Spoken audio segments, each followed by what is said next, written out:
ahead and Sure. take it away. So my job is just simply to just say a few things about the actual legislation and to answer any questions that you have about that, all right? The legislation, as you know, was passed in May. There was many groups that pushed for the support of this, for the legislators, and it was passed unanimously when it went there. But I think everybody got a copy of the legislation. Catherine, did everyone? I sent out an email, but after this I'll send out another email, maybe with the PowerPoint included, just getting all those resources out there right now. And everyone, to reiterate, will get a copy of today's presentation via email. So if still take notes, but the presentation you'll get. All right. The legislation, by the way, is interesting. It says that the district will teach Holocaust and Genocide. It says that districts will teach Holocaust and Genocide. The legislation makes no distinction or any even mention of what grades this should be taught. So, the question, a couple people were saying, I don't know what's in elementary school. I mean, I would say that you'd want to start these topics in elementary school, but the legislation does not indicate that you have to do that, right? The legislation is totally open on when this is done. It simply says that this has to be taught. Now, I agree with Ann completely that interdisciplinary studies on this topic is great, right? Combinations with literature and other topics. But weirdly, and we don't know where this part of the legislation came from. The legislation states that this is going to be done in the context of social studies. Okay, so it doesn't. I mean, can I say, if you're using literature in an appropriate way to teach the Holocaust in a cool way, this does not say, I would strongly recommend don't stop doing that, right? If you're using Night effectively in an 8th grade class or any other literature or film in a middle school or high school class, don't stop using it.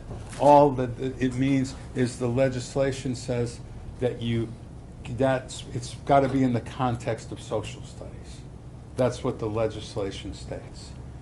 Now, I've had a million questions on this, and I've talked to people all the way up to the commissioner, and people. Well, I'll ask you, how about if somebody teaches in the context of their World War II unit in their modern world history class, they teach 2 days on the Holocaust, and then in a contemporary problems course, they teach 1 day on genocide. Are they meeting the legislation? What do you think? 2 days on the Holocaust and World War II, and then 1 day in a sort of contemporary issues final unit of a world history course. There's 1 day on genocide. Are they meeting the legislation? The answer we've come up with, and I don't. It's not just wording. I really mean it. That district would be meeting the letter of the legislation, but it would certainly not be meeting the spirit of the legislation. If you know what I mean by that. That that district they're teaching it, but really the legislation would. This is if you or your teachers have any interest in this topic. This is really going to be a unique time because there's going to be more resources, more interest. If there's any time to up the ante on the study of the Holocaust and genocide, now is going to be the time. Because I think this has got the attention of administrators, this has got the attention of assistant superintendents and all. So really, this is the time, if you're doing curriculum reform, this is the time to take that in. So is it taught? Where can it be taught? I mean, where logically, if someone was following the state social studies frameworks, it could be taught in the context of high school U.S. history. It could be taught in the context of high school world history. And in that grade 6, 7 regional studies, depending on your region, couldn't it fit in there as well?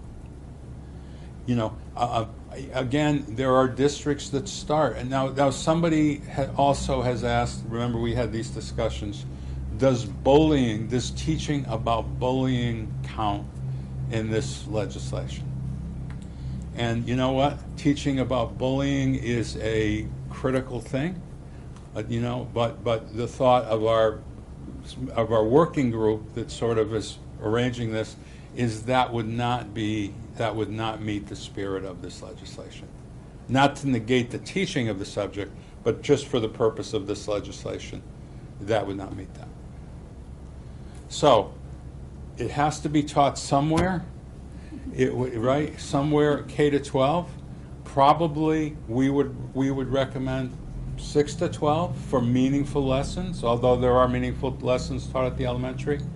Again, it has to be done in the context of social studies, but that does not negate the critical importance of interdisciplinary studies and literature. It's simply that those things don't count for this particular legislation.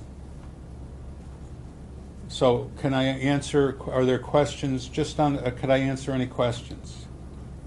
Ann, you had one? Yeah, I have one that I think might be beneficial. A lot of our schools have elective courses, but maybe it's not being part of the general studies of required courses for graduation, right? So if we have a Holocaust or a human rights course, right? Not every student is taking that course, so are we missing too many people? We would say, again, the letter of the law would say if 20 kids in your school get the Holocaust through a Holocaust elective, probably you're meeting the letter of the legislation, but certainly that's not the spirit of the legislation, as we interpret it. The spirit of the legislation would be that every kid in the school should be exposed to Holocaust and genocide education. Again, there's things, and to be totally frank, I'm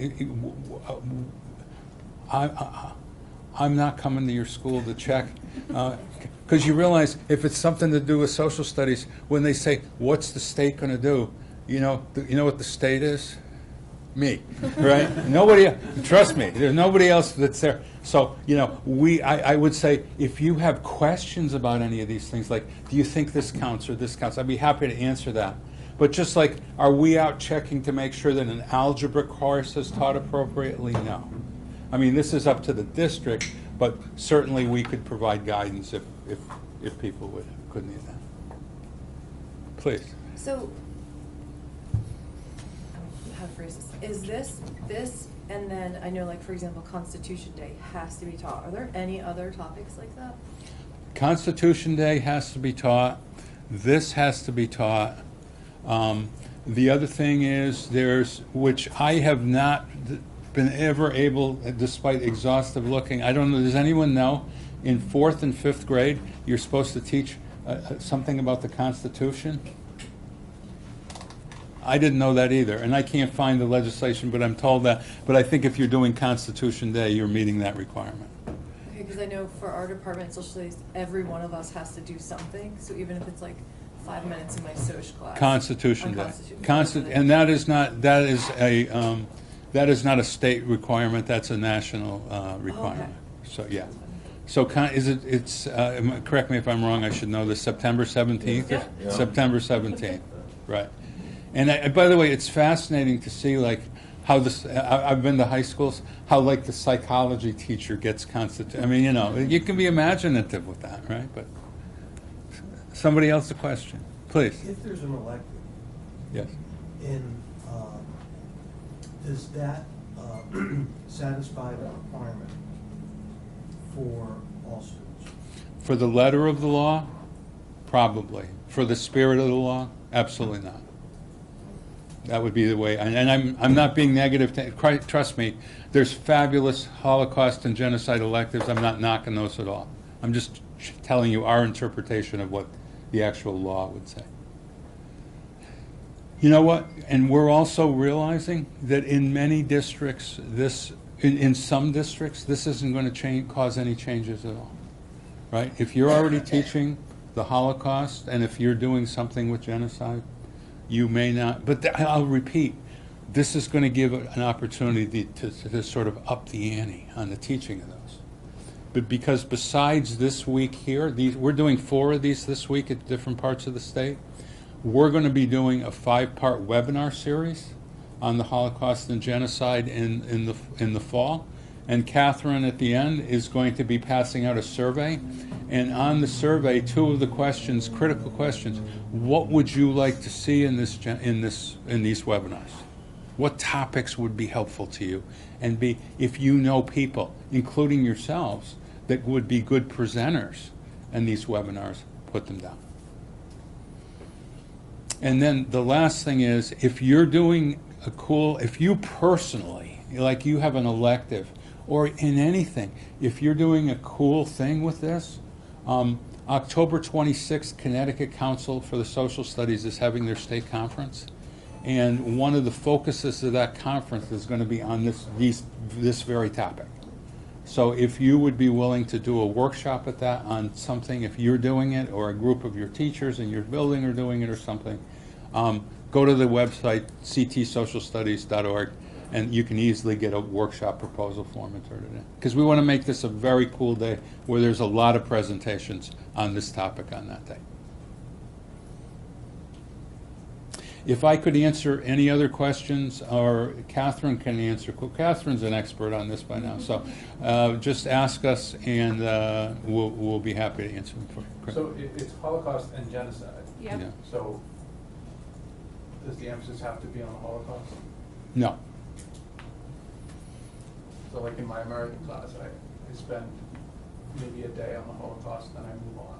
That's I do a lot with Native American, right. and because it's an American class, and the United States is not involved as much with the Holocaust in the war as other than curriculums, liberation, right? So Right. it would meet the letter of the law, though, right? And the spirit, Yeah. by teaching about other. That's right. You're beyond the spirit of you're beyond the letter of the law there. And by the way, if anybody wants it, we did one of these at UConn on Monday, and the special topic there, if somebody's an early American person or wants it for your teachers, the special topic there was the Pequot War as a genocide.